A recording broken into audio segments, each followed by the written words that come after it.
But the overarching theme of our chat today is going to be the things we can do to live our best version of midlife in all of our own ways. What do you Mhm. think about that? Well, first of all, thank you for bringing that up because I think, especially, at 48, I'm standing in the heat of that. And the first thing that I say to that is the power of pausing and reflecting where we are today and getting in real touch with what are our values, which hopefully have changed, pivoted, evolved, all the things. But certainly as a woman, being able to say, here I stand today, whether I am a mother, a caretaker, a spouse, a partner, wherever I might be, what are my core sets of values, and am I living those every day? Am I paving that road to that future self? And sometimes yes, sometimes sucky, sometimes not, but the reality is that very few women allow themselves to pause and actually even ask themselves that question. So where am I today? Where might I be heading? And I just want to caveat that by that can hold such bigness and scariness. Like it's like when somebody says, what's your purpose and what's your story? It's like, Ah, I don't know. I don't know. But so hard. right, it's so hard. But if I can really dial that down and dissect it to today, how do I live the best version of me today? And by best version, again, you get to define that. But for me, it's no longer the success checklist. It's, do I feel joyful? Did I feel present with the people that I love? Am I actually carving out some time so that I can step into what I think are some future plans for myself? The way I define it and then how I show up in it is so different than it was 2 years ago. So that question in and of itself to me is powerful and one that I would invite any listener to actually indulge in. Like, I don't care if it's in the Starbucks drive-through line when you're by yourself, stop for a moment. And where am I in my midlife? Am I happy here? Do I want to stay here? Do I want to change things? Do I want to audit this? And there's no right or wrong.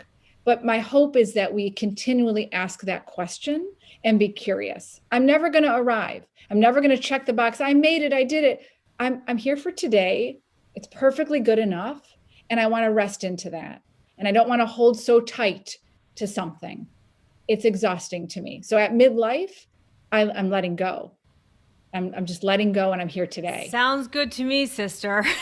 Because I'm in the same boat with you. I mean, look, I'm 47. A lot of my listeners know at 45, I really started to get the midlife itchies.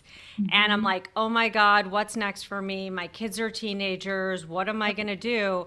And what I found on this journey over the past year of creating this podcast and the Instagram that goes with it is so many of us are on this journey and we're all searching for these answers. I don't think we ever, like you said, I don't think we ever arrive at an answer. But as long as we know that we have meaning and purpose in our lives, and we, like you said, can make choices each day to bring joy, because we can't live for this tomorrow of when I get 10,000 followers, or when I get the TEDx talk, or when I publish that book, because you'll never be happy.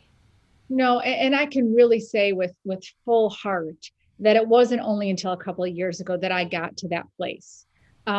And now I really try to understand what's my energy I'm bringing behind an intention, because that's what I'm trying to chase. I'm not actually trying to chase the outcome or standing on that red dot at TEDx. Like that's the cherry, like that's great, but it is that journey about who we get to, become in that. And while that can sound cliche or generic, I believe with whole heart that that's what it's about. It's about the dash, it's about the middle, it's about the journey, it's about all those things.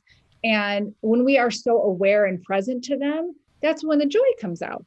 Because if I'm just chasing for whatever, like you said, that big paycheck, or when my kid does this, or it's endless and it's exhausting, and I will never fully be satiated. I just And won't. most of the time, once you get that thing, then you're on to the next thing.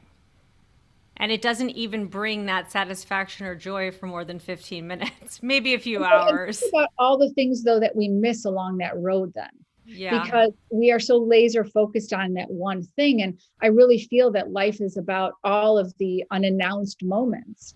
And if I'm not willing to be aware that those things are happening and try to steal those moments, I'm really missing out, because I do, really subscribe to this feeling that the universe is not going to let me miss what's mine.